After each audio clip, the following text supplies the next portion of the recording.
매일 성경 큐티 힌트 2025년 4월 16일 누가복음 22장 54절에서 71절까지 말씀입니다.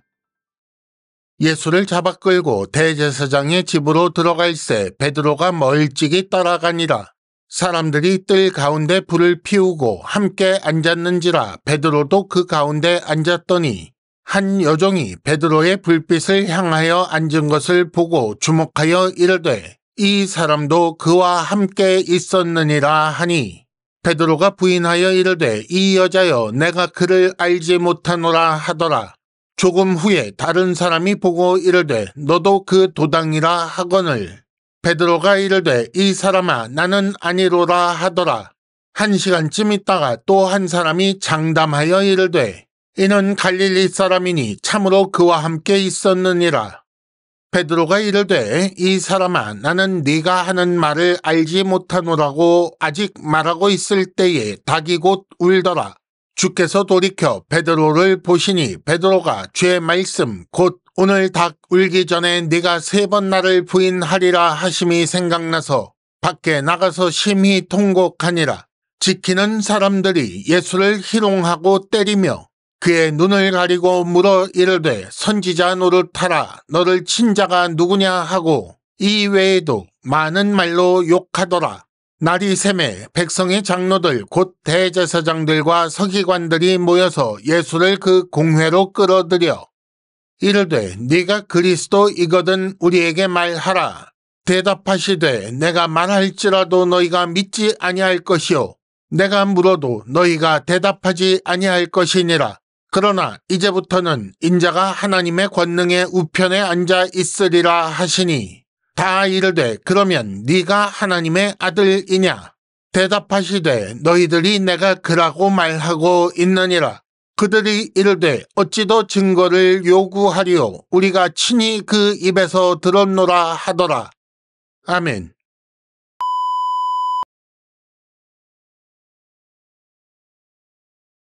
(1단계) 본문의 구조와 내용을 간단하게 정리하기. 잡히신 예수님을 따라간 베드로가 예수님을 알지 못한다고 3번 부인하였습니다. 그리고 날이 새고 공회에서 백성의 장로들에게 예수께서 신문을 받으셨습니다. 먼저 54절에서 62절까지 베드로가 예수님을 알지 못한다고 부인한 내용이 나옵니다. 이어 63절에서 65절까지는 지키는 사람들이 예수를 희롱하고 욕한 내용이 나오지요. 마지막 66절에서 71절까지는 예수께서 공회에서 신문 받으시는 장면이 나오는데 그 중에서도 66절에서 69절까지는 네가 그리스도냐? 라는 질문에 답하시는 내용이고 뒷부분 70절과 71절에는 네가 하나님의 아들이냐? 라는 질문에 답하신 내용입니다. 오늘 말씀의 내용을 간단하게 살펴보겠습니다. 무리가 예수님을 잡아 대제사장 집으로 갈 때에 베드로가 멀찍이 따라갔습니다. 거기서 베드로를 알아본 사람들이 하는 말에 베드로가 예수를 알지 못한다고 하지요. 3번째 말할 때 닭이 울고 예수님의 말씀이 생각나서 베드로는 심히 통곡합니다. 지키는 사람들이 예수님을 희롱하고 많은 말로 욕했다고 했습니다. 그 뒤에 날이 새고 백성의 장로들이 예수님을 공회로 끌어들였습니다. 그리고 네가 그리스도냐? 라고 질문하자 예수께서는 너희가 믿지 아니할 것이다 라고 하십니다. 2번째 질문, 네가 하나님의 아들이냐? 라는 질문에 대해서는 너희들이 말하고 있다 라고 하셨지요. 그러자 그들은 그 입에서 들었다, 즉 예수께서 자백하셨다 라고 하며 그 신문을 끝냈습니다. 2단계 본문의 핵심 메시지 읽어내기. 하나님께서 그 뜻을 이루시기 위해 어둠의 권세에게 때를 허락하셨습니다. 그 결과 예수님은 강도처럼 잡히셨으며 모든 제자가 다 도망가고 베드로만 멀찍이 따라간 상황이지요. 사람들 앞에서 베드로는 그리스도이시며 살아계신 하나님의 아들이라고 자기가 고백한 바로 그분을 알지 못한다고 부인합니다. 이렇게 해서 어둠의 권세 앞에서 자기 믿음의 실상을 확인하게 되지요. 정말 사소한 것 같은 그런 질문에 믿음이 무너지는 이유는 무엇입니까? 그 배후에 마귀의 세력이 있기 때문입니다. 이는 사람의 힘으로 맞설 수 없는 것이니 모든 제자는 주의 말씀처럼 시험에 들지 않게 깨어 기도해야 합니다. 지키는 자들이 예수님을 모욕한 말을 잘 보시기 바랍니다. 예수님께 선지자 노릇하라 라고 했는데 이 말은 네가 선지자인 것을 못 믿겠다. 네가 무슨 선지자냐? 이렇게 비웃는 거지요.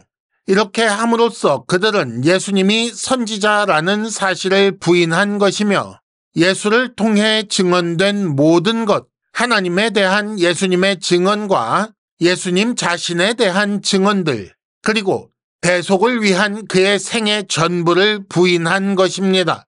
이어서 공회 장면으로 넘어가는데 공회는 합법적인 통치 도구입니다. 그런데 지금은 어둠의 권세에 속한 도구이지요. 그러므로 공회는 합법을 가장하여 예수를 죽이려고 하고 있습니다. 그리고 이 의도에 따라 선택된 질문을 하고 있습니다. 그 첫 번째가 네가 그리스도냐라는 질문입니다. 예수께서 그리스도인 증거는 이미 차고 넘칩니다. 문제는 이 질문을 하는 자들이 그 증거를 믿지 않는 것이 문제이지요. 그래서 예수께서는 내가 말해도 너희가 믿지 않는다라고 하신 것입니다. 하지만 하나님 우편에 앉아 온 세상을 통치하실 분이라는 사실은 밝히셨습니다. 이 대답이 자연스럽게 두 번째 질문으로 연결됩니다. 그래서 그들은 네가 하나님의 아들이냐라고 질문하는데 이것도 부정할 수 없는 사실이지요. 그런데 결과는 참 이상하게 납니다. 예수님은 진실을 증언하여 정죄받으셨습니다. 왜냐하면 그들이 정죄하기 위해 모든 증거를 묵살했기 때문입니다. 3단계 본문의 핵심 메시지를 현재로 연결시키기. 우리는 우리 힘으로 절대 이길 수 없는 싸움을 싸우고 있습니다. 베드로가 자신했던 것처럼 우리도 자기 힘을 믿고 있습니다. 하지만 시험의 배후에는 어둠의 권세, 사탄의 세력이 있습니다. 더구나 그 세력은 우리의 부패한 본성과 정욕을 파고들어 공격합니다. 그러니 본성을 이길 수 없는 우리는 절대로 이길 수 없고 부패한 본성을 굴복시킬 수 있는 힘이 있어야 이길 수 있습니다. 그러므로 우리가 하나님께 기도하여 힘을 얻어야 이 영적 싸움에서 이길 수 있습니다. 믿을 만한 증거는 있습니다. 단지 믿기 싫은 것입니다. 많은 사람들이 하나님과 그리스도를 믿을 수 있는 증거를 요구합니다. 하지만 그들이 믿지 못하는 것은 증거가 없어서가 아니라 이미 믿지 않기로 결정했기 때문입니다. 심지어 신자도 때로 믿기 싫어서 믿지 않는 경우가 있습니다. 순종하기 싫을 때 특히 더 그렇습니다. 그러므로 스스로를 살펴보아야 합니다. 지금 믿음 없는 자처럼 사는 내 삶은 믿기 싫어서 그런 것 아닌가? 증거에는 눈을 감고 무조건 주를 배척하고 있는 것은 아닌가? 스스로 잘 살펴보시기 바랍니다. 큐티 힌트, 믿음 없는 것을 도와주소서라고 기도해야 합니다. 이상으로 2025년 4월 16일 매일 성경 큐티 힌트를 마칩니다. 여러분 큐티를 통해 은혜 많이 받으시기를 바랍니다.